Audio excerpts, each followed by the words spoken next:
everybody, thanks for hanging out with me today on day 4 of Inktober. Today's prompt was freeze, and my boyfriend said that I should draw Aurelia from Borderlands, and I said, that's a great idea, so that's what I did. And I enjoyed it, but I made a lot of mistakes. So we're gonna talk about those today. The first really noticeable mistake was I was rushing myself because it was late in the day and I was tired. I was like, man, I have to draw. And I didn't set myself up for success, I'll put it that way.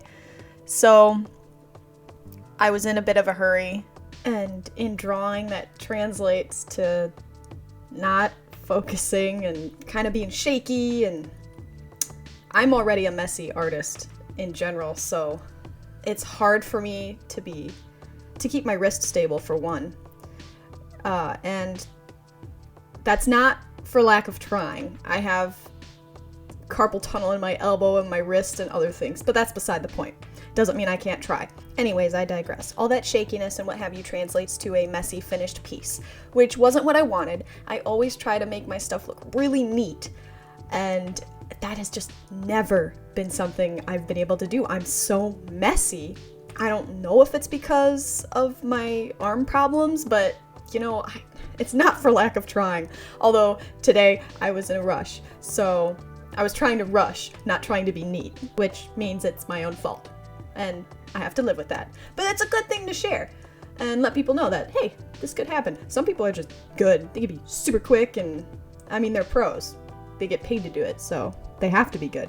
And that was kind of another reason why I'm like, I'm gonna rush, and I got no excuses, because there's people that pump out 5 artworks a day because they have to at their job, and they're super good. But they're also very practiced. They've been artists for like a million years. Or they're just naturally talented and gifted and skilled. Well, skill and talent are 2 different things, but I'm not getting into that. There's plenty of other places to go to learn about that. But I digress again. I thought, hey, I can do this. And, well, I wasn't very successful, but it was a good test in time management.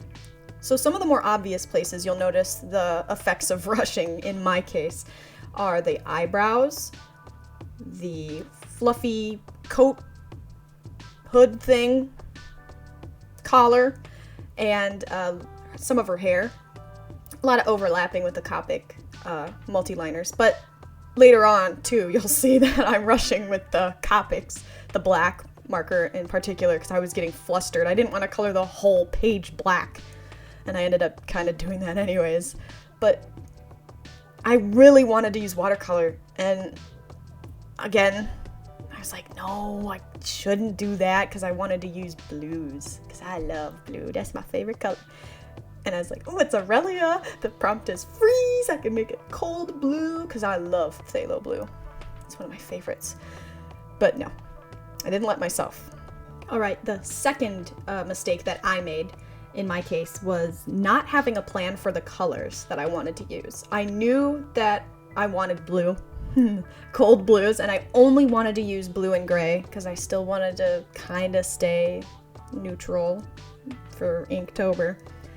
But I have a very limited supply of Copics, so I can have one idea in my head, sit down, start drawing, and get to that point, oh no, I don't have any Copics, so I'll freak out and I'll pick a color and I'll put it on there and it doesn't work. It's the wrong color, or it's too dark, it's a wrong hue, and I freak out. And that just kind of, I roll down the hill of, oh my gosh, what's happening? And that's no good. We don't want that to happen.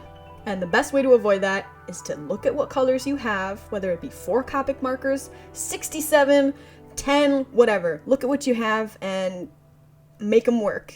In this case, I should have picked the few colors that I wanted. It's also good to have some kind of color family or complementary colors, some kind of little palette that for your whole piece in total, if you want it to be cohesive and look really cool, and to sketch it on a piece of paper, just the colors that you want together, and it actually helps a lot. Do I ever do that? Almost never. But that's okay. I'm learning that it's way more important than I thought it was. especially now when I'm in a time crunch. So that little bit of extra time that I could have spent picking colors ahead of time definitely would have saved me time during recording. The third most notable error in my case was not erasing my pencil enough. I did the whole transfer thing onto my Copic paper, and I wanted it a little darker so I could see it because I was excited about this and I didn't want to mess it up. So I wanted to see all my pencil marks, but they don't need to be that dark. And you'll see certain lines and stuff that look kind of weird when I put the Copics on, and that's because I didn't erase the pencil and all the graphite's mixing with the alcohol-based markers, and I'm like, oh, I forgot. It's too late now. I can't erase it. So yeah, that definitely doesn't help make it look nice and clean at the end.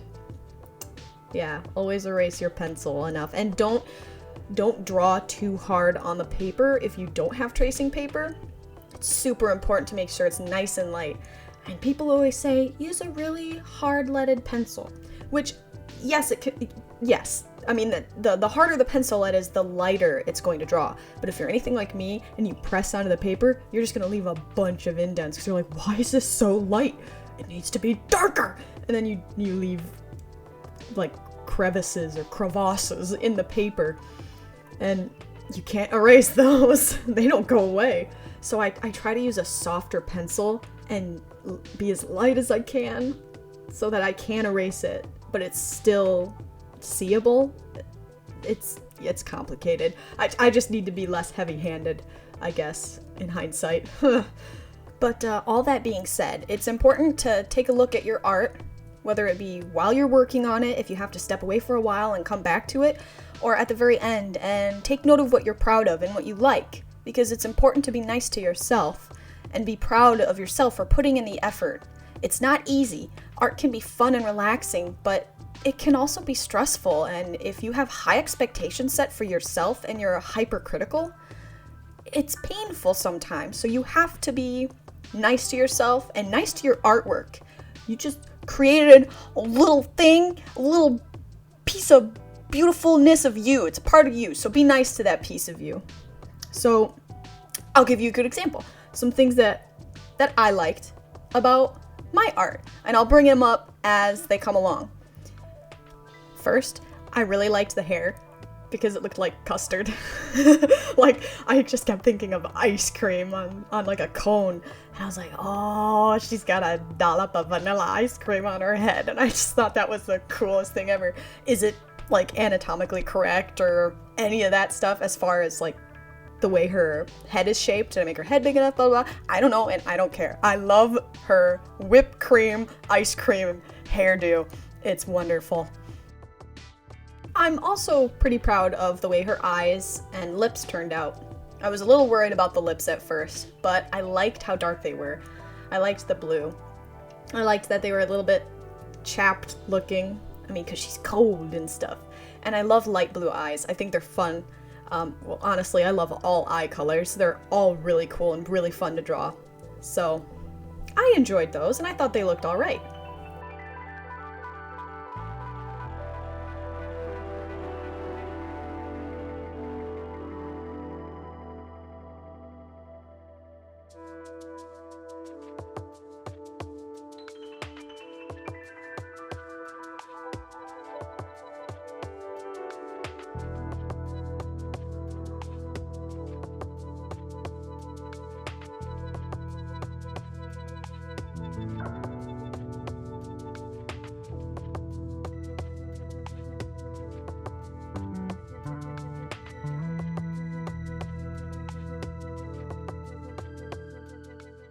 What I'm most proud of, though, is the gem on her necklace.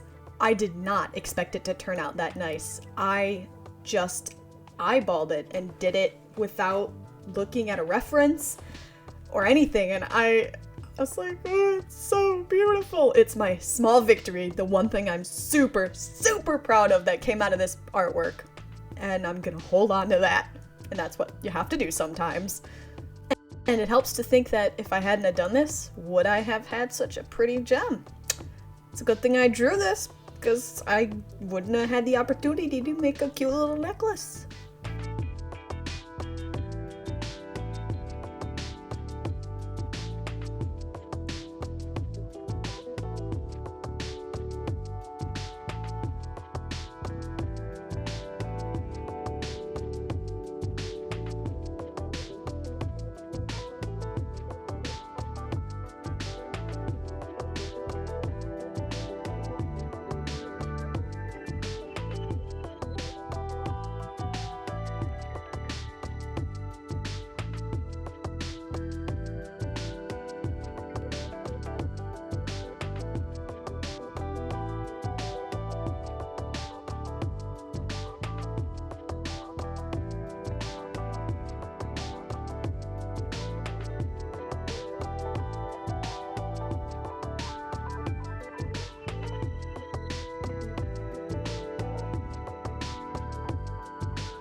Oh, and I don't really consider this a mistake, more of something I just learned, definitely something worth noting. I love the brush tip of the Copic markers, but when I was trying to color my entire piece of paper black, I found that it was just too... what's a good word for it? It has a gradient. If you use it the right way, you can have kind of light, brushy strokes towards the end, and that's not good when you're trying to fill in a big space. And I really don't care for the flat head angled tip brush part of the Copic marker, but that works a lot better for filling in large spaces, and I feel like I already knew that. I feel like it's common sense, but I just didn't do it until like the very end. But that's okay, because now I know for next time. Definitely use the angled tip of the Copic marker for large areas. 10 out of 10 would recommend.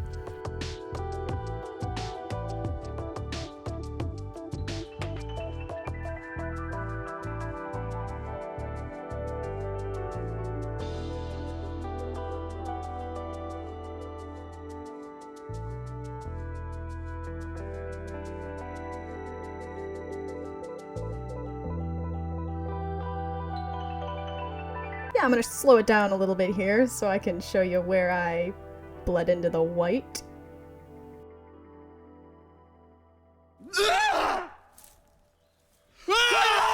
Yeah, but it's okay, because I tried to fix it.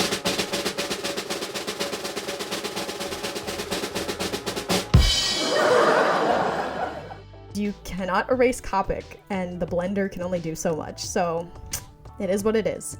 I did kind of fix it by going around those areas again with the black Copic brush tip, but it shortened the length of the fluffy part, which is a bummer, but that's really the only way to fix a mistake like that.